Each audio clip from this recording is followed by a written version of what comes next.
तरल पदार्थों के यांत्रिक गुण चल रहे हैं। इसके अंदर हम बहुत कुछ थ्योरी और प्रश्न वगैरह देख चुके हैं। इसके आगे भी हम अभी और भी बहुत से अच्छे अच्छे एग्जाम में पूछे गए सभी प्रश्न देखने वाले हैं। ओके, तो शुरू करें। वही बात, आप पहले प्रयास करेंगे, आपसे ज़रूर हो जाएगा, है ना। नहीं होता है तो आप सॉल्यूशन देखेंगे। ओके, हाँ, यहाँ पे आपको एक चित्र बना के रखा है, फोटो बना के रखा है। इसके अंदर आपको क्या निकालना है साहब? V3 की वैल्यू निकालनी है ना। तो हमको पता है A1 V1 बराबर क्या होता है, जितने भी यहाँ पे हों, है ना, 1 हो, 2 हो, 3 हो, कितने भी हो, जितना अमाउंट यहाँ से एंटर करेगा उतना ही निकलेगा, है ना। तो A1 V1 बराबर क्या हो जाएगा? A2 V2 plus A3 V3। बस ये इक्वेशन लगानी है, सीधा सीधा सा आपको सबकी वैल्यू दे रखी है ना। A1 दे रखा है, V1 दे रखा है, A2 V2 और A3 सब दे रखा है, केवल आपको V3 निकालना है। तो निकालो, प्रयास करो। तो A1 V1 बराबर A2 V2 plus A3 V3।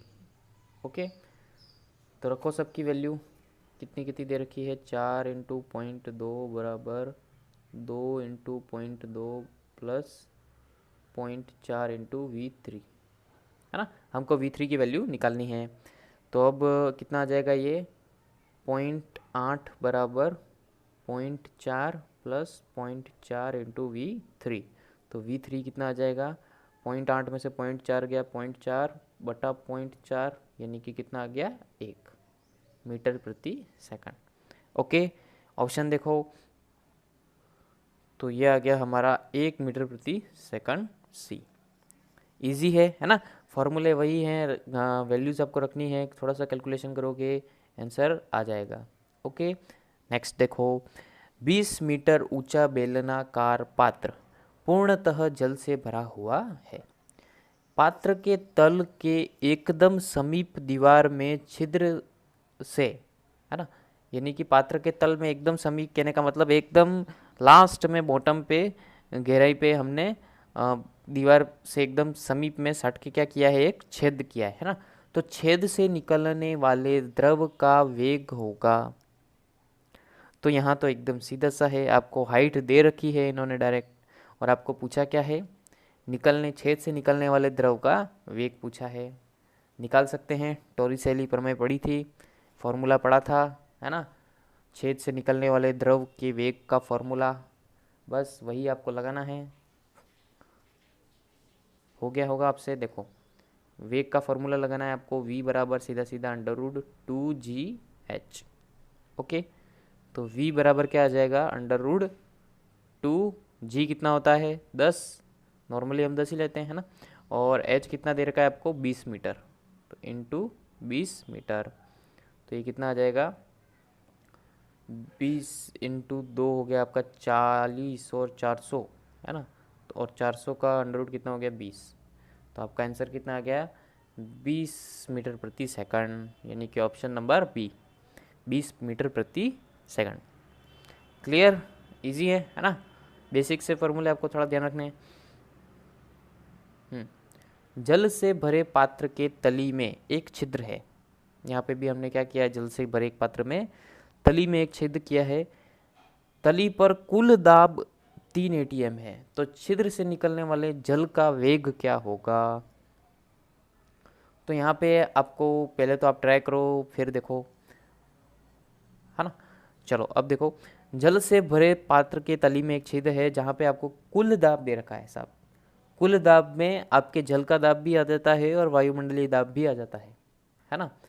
तो यहाँ पे आपको पहले तो कौन सा फार्मूला लगेगा वो दिमाग लगाओ और फिर करने का प्रयास करेंगे। देखो वेग पूछा है तो आप तो फॉर्मूला तो वही लगेगा, v बराबर √2gh, है ना।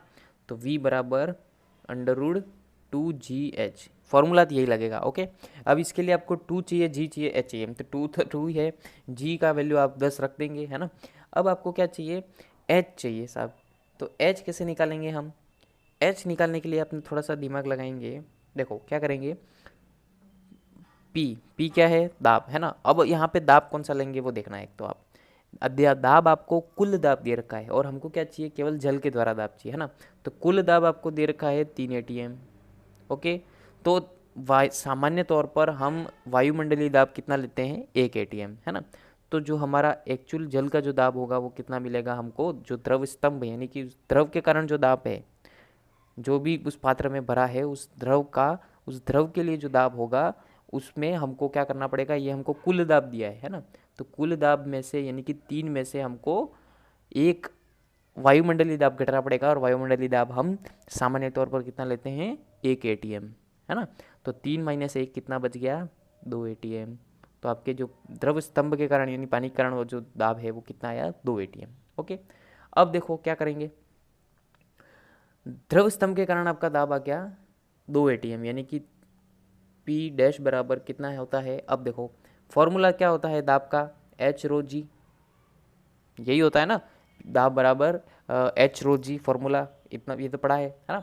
तो इसके अंदर हमको क्या निकालना है, हमको जरूरत किसकी है, H की। तो कितना आ जाएगा, P डैश अपॉन रो जी बराबर H। ओके, लिख सकते हैं। तो जहाँ पे भी H है वहाँ हम ये लिख सकते हैं, P डैश अपॉन रो जी, है ना। तो बस हमारा फॉर्मूला क्या था, V बराबर अंडर रूट 2GH। इसके अंदर हम क्या रख देते हैं, V बराबर अंडर रूट 2G, H की जगह हमने रख दिया P डैश अपॉन रो जी। ओके, तो G से G तो आपका डायरेक्ट कट गया, बचा क्या, under root 2 P dash upon rho, है ना। तो बस सबकी वैल्यू रख दो, V under root 2 into P dash कितना निकाला हमने, 2 ATM, है ना। तो ATM की जगह हमको यहाँ पे किस में रखना पड़ेगा, पास्कल या न्यूटन प्रति मीटर स्क्वायर, है ना। तो कहने का मतलब कितने कितने का गुणा करना पड़ेगा, 10 की घात 5 का, है ना। तो ये हम पहले सवालों में आराम से बात कर चुके हैं, हर जगह वही बात समझाने नहीं बैठेंगे, है ना। कितने का गुणा करते हैं, 10 की घात 5 का गुणा करते हैं ATM से पास्कल या न्यूटन प्रति मीटर स्क्वायर में बदलने के लिए। ओके, तो 10 की घात 5 का हमने गुणा किया है, और बटे में रो क्या होता है, जल के लिए हम कितना लेते हैं, रो की वैल्यू 10 की घात 3। ओके, तो हमने V बराबर रख दिया, समझ में आया, वापिस समझा देता हूँ एक बार शॉर्ट में, देख लो क्या करना है। V बराबर अंडर रूट 2G फॉर्मूला सभी को पता है ना। तो H की जगह हमने कैसे निकाला, H हमने कैसे निकाला, P बराबर H रो G फॉर्मूला होता है आपका, उससे हमने H निकाल लिया, है ना। उस H की वैल्यू हमने यहाँ रखी, जो कट रहा था काट दिया, तो P अपन रो आया है, तो P की वैल्यू जो हमने निकाली अभी 2 इंटू 10 की घात 5 बटा रो कितना लेते हैं हम पानी के लिए, 10 की घात 3। ओके, अब इसको सॉल्व कर लो, कितना हो जाएगा, देख लो 2 4 आ जाएगा, अंडर रूट 4 इंटू 10 की घात 5 माइनस 3, यानी कि ये आ गया अंडर रूट 400 आ गया। ओके, तो ऑप्शन देखो आपका, तो ऑप्शन आ गया हमारा अंडर रूट 400 मीटर प्रति सेकंड। अब ये 20 भी दे सकते थे, अंडर रूट 400 भी दे रखा है, कोई दिक्कत नहीं है, हमको जो ऑप्शन दे रखा है वो हमको लाना है। ओके, समझ में आया, आगे देखो साहब, नहीं समझ में आया कोई बात नहीं, रिवर्स मार के फिर देख लेना, पर समझ में जरूर आ जाना चाहिए। ओके, किसी बेलनाकार पात्र के तल में एक सेमी स्क्वायर क्षेत्रफल का छेद है, पात्र में किसी नली की सहायता से 70 सेमी क्यूब प्रति सेकंड की दर से पानी भरा जा रहा है, तो वह अधिकतम ऊंचाई जहां तक पात्र में पानी भरा जा सकेगा होगी, है ना। तो आपको क्या निकालना है, अधिकतम ऊंचाई यानी कि हाइट H निकालनी है ना। तो कोशिश करो, प्रश्न अच्छा है, हो जाएगा। देखो यहाँ पे फॉर्मूला वही, मतलब बेसिक फॉर्मूला हम वही उसमें ले रहे हैं, A1V1 बराबर A2V2, है ना, जो फर्स्ट आपने पहले सवाल में भी देखा था, है ना। जितना एंटर होता है उतना ही अमाउंट में एग्जिट होता है ना। तो पर यहाँ पे उसको अप्लाई कैसे करेंगे, थोड़ा सा आपको दिमाग लगाना है। देखो क्या होगा, यहाँ पे हम क्या करेंगे, A1V1 बराबर A2V2 ऐसे ही करते हैं, है ना। ये A1V1 क्या है, तो A है अनुप्रस्थ काट, और V क्या होता है, उस अनुप्रस्थ काट से गुजरने वाले द्रव का वेग होता है ना। इसको हम और क्या कह सकते हैं, इसको हम कहते हैं प्रति सेकंड भरे जाने वाले द्रव का, भरा जाने वाला या निकलने वाला जो भी कहो, है ना, उस द्रव का पानी का क्या होता है, आयतन, है ना। डेल वी लिखा था हमने, ये A1V1 बराबर A2V2 बराबर V ऐसा लिखा था, थ्योरी में पढ़ा होगा, याद होगा, है ना। तो देखो यहाँ पे हम क्या कर रहे हैं, आपको भरा हुआ कितना दे रखा है, प्रश्न में दे रखा है कि किसी नली की सहायता से 70 सेमी क्यूब प्रति सेकंड की दर से पानी भरा जा रहा है ना। यानी कि आपको A1 V1 की वैल्यू डायरेक्ट आपको कितनी दे रखी है, 70 सेमी क्यूब प्रति सेकंड, है ना। तो हम सेमी का है तो सेमी में ही ले रहे हैं, है ना, तो ध्यान रखना सब सेमी में ले रहे हैं। बराबर आपको A2 V2 कितना दे रखा है, तो देखो निकलने वाला कितना है, ए की मात्रा कितनी दे रखी है, आपको दे रखा है कि बेलनाकार पात्र का तल है जिसका क्षेत्रफल 1 सेमी स्क्वायर है, यानी कि ए की वैल्यू आपको कितनी दे रखी है, 1 दे रखी है, इनटू V2। तो V2 कितना है भाई साहब, तो V2 निकालने के लिए हम क्या करेंगे, हमको पता नहीं है कैसे निकालेंगे। तो देखो V के लिए आप फॉर्मूला आपको ध्यान होगा कि किसी भी छेद से निकलने वाले द्रव का वेग आपने पढ़ा है ना, टोरिसेली प्रमेय में फॉर्मूला कौन सा लगाते हैं, √2GH, है ना। तो V2 निकालने के लिए हम क्या फॉर्मूला लगाएंगे, √2GH, है ना। और इसके अंदर ये जो H है वही H हमको निकालना है। ओके साहब, समझ में आया, है ना। तो ये आपकी इक्वेशन बन गई, बस अब इसको आपको सॉल्व करना है। तो √2GH बराबर 70, तो 2GH बराबर दोनों तरफ स्क्वायर कर दो, तो यहाँ पे आपका अंडर रूट हट गया और यहाँ पे 70 का कितना स्क्वायर कितना हो जाएगा, 4900, है ना। दोनों पक्षों में हमने वर्ग कर दिया। ओके, 2GH बराबर 4900। अब हमको निकालनी किसकी वैल्यू है, H की वैल्यू निकालनी है। तो H को एक तरफ रहने दो, बाकी सबको दूसरी तरफ ले जाओ। अब यहाँ पे एक चीज़ आप गड़बड़ कर देंगे, कहीं ना कहीं बच्चे गलती कर देते हैं यहीं पे, तो ये पहले आप देख लो कि G बराबर 9.8 मीटर प्रति सेकंड स्क्वायर होता है ना। G बराबर 9.8 मीटर प्रति 9.8 मीटर प्रति सेकंड स्क्वायर होता है, जबकि यहाँ पे हम सेमी में ले रहे हैं, है ना। तो सेमी में कितनी आएगी वैल्यू, 9.8 इंटू मीटर को सेमी में बदलने के लिए आपको किसका गुणा करना पड़ेगा, 100 का, है ना। तब जाके ये आपकी सेमी अपॉन सेकंड स्क्वायर में वैल्यू आएगी, है ना। तो कितना आएगा, 9.8 में 100 का गुणा करोगे तो 980 सेमी पर सेकंड स्क्वायर। ओके, तो यहाँ पे आपको G की वैल्यू कितनी लेनी है, 980 लेनी है ना। 9.8 रख देंगे तो गड़बड़ हो जाएगा सवाल में। ओके, तो H बराबर कितना आ जाएगा आपका, 4900 बटा 2 इंटू G की वैल्यू कितनी रखनी है आपको, 980। बस अब जो कट रहा है वो काट देना, गुणा भाग आप कर लेना, इतना तो आपके ऊपर छोड़ेंगे, ठीक है साहब।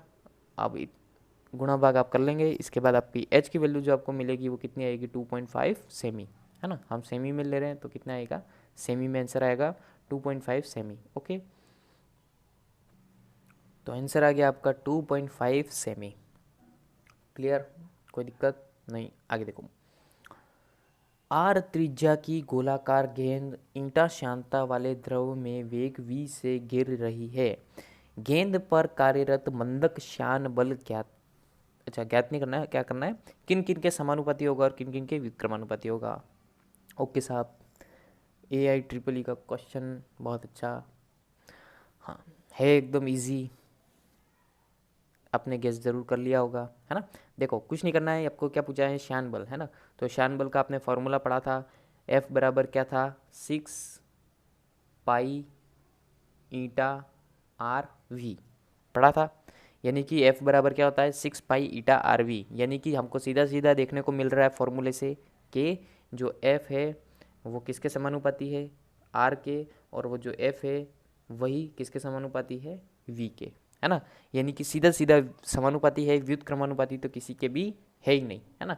तो जहाँ भी व्युत्क्रमानुपाती दे रखा है वो ऑप्शन तो गलत है, ये व्युत्क्रमानुपाती व्युत्क्रमानुपाती व्युत्क्रमानुपाती ये सभी गलत हैं। तो बचा क्या, R और V दोनों के क्या है, समानुपाती, है ना। तो सीधा सीधा फॉर्मूले से आप बता सकते हैं कोई भी आंसर, है ना।